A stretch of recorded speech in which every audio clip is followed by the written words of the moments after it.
Jadi betul, karena kita tetap berusaha berdoa dan yakin bahwa Allah SWT memiliki rencana terbaik bagi kita.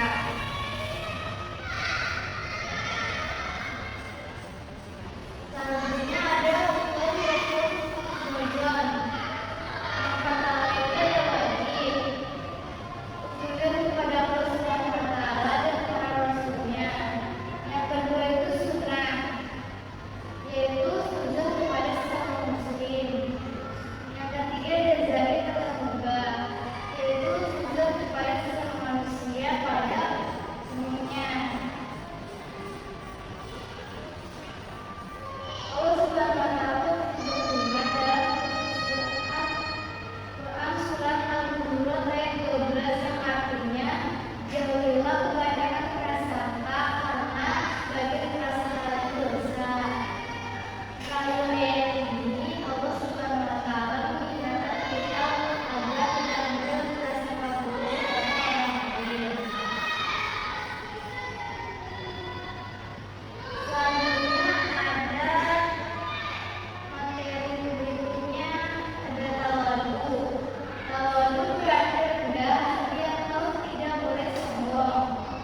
Orang yang bertawadu tidak merasa dirinya paling hebat lalu memiliki banyak kelebihan. Tawadu bukan berarti merendahkan diri, tapi menyadari bahwa semua kelebihan yang kita miliki berasal dari Allah SWT. Orang yang tawadu tetap percaya diri namun tidak sombong, tidak meremehkan orang lain.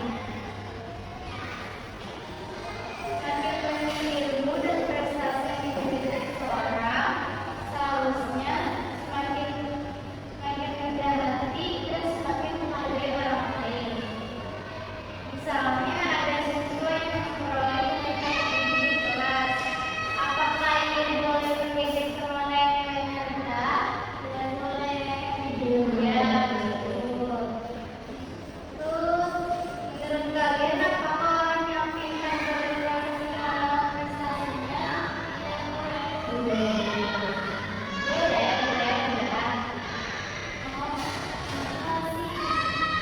Kita boleh merasa senang dan bersyukur atas prestasi yang kita peroleh, tetapi kita tidak boleh bersombong dan merendahkan orang lain.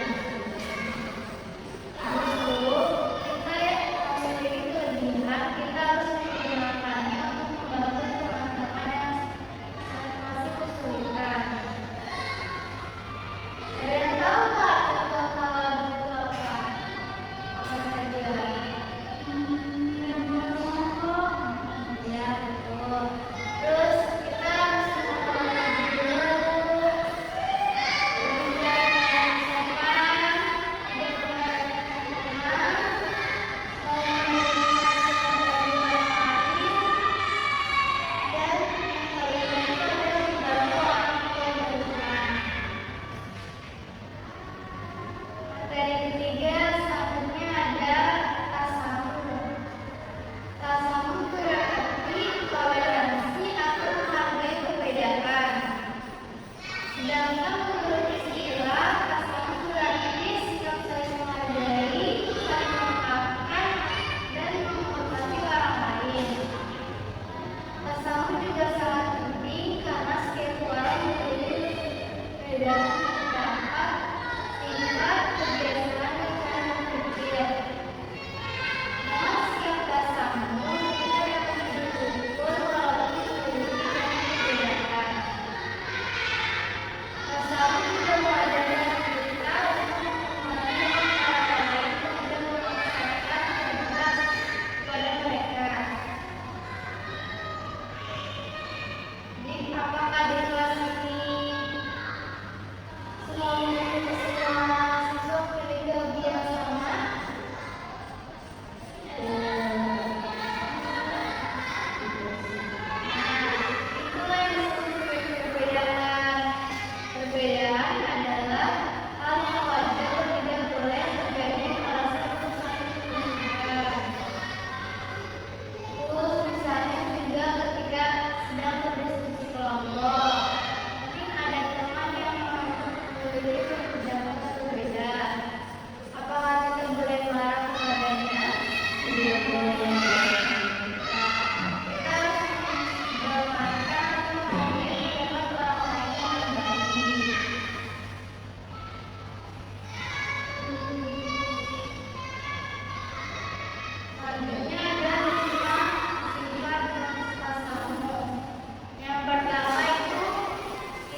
Membantu orang lain tidak harus menunggu diminta terlebih dahulu. Jika kita melihat ada orang yang membutuhkan bantuan dan kita mampu menolongnya, maka kita dianjurkan untuk membantu ya. Selanjutnya ini ada hikmah sifat tahun. Yang pertama, pekerjaan kita menjadi dirinya karena itu bisa membantu. Yang kedua, mengenal kesadaran. Yang ketiga, menumbuhkan rasa peduli terhadap sesama. Yang keempat, menciptakan lingkungan yang harmonis.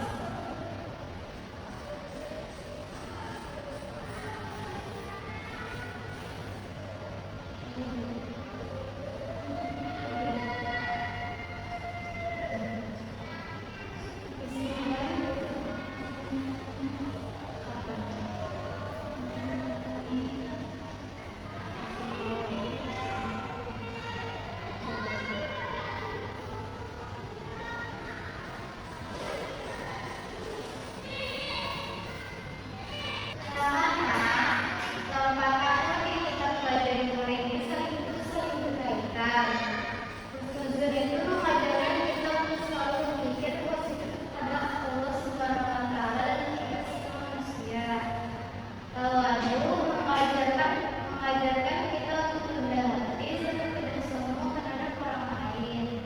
Yang ketiga itu ada sifat samun, yaitu mengajarkan kita untuk menghargai perbedaan dan hidup bersama.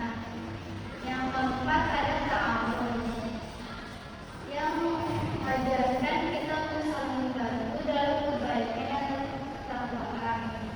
Nah, sekarang ibu bertanya, dari keempat hal tersebut, mana yang sudah sering kalian lakukan dalam kehidupan sehari-hari?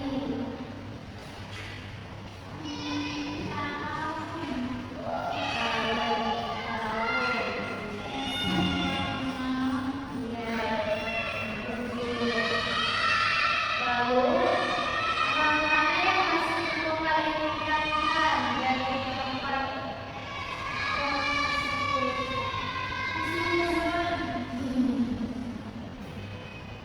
Baik anak-anak, dari materi yang telah kita pelajari, hari ini dapat saya simpulkan bahwa hubungan kalau ada bersama dan tahu merupakan kunci yang harus dimiliki oleh setiap muslim.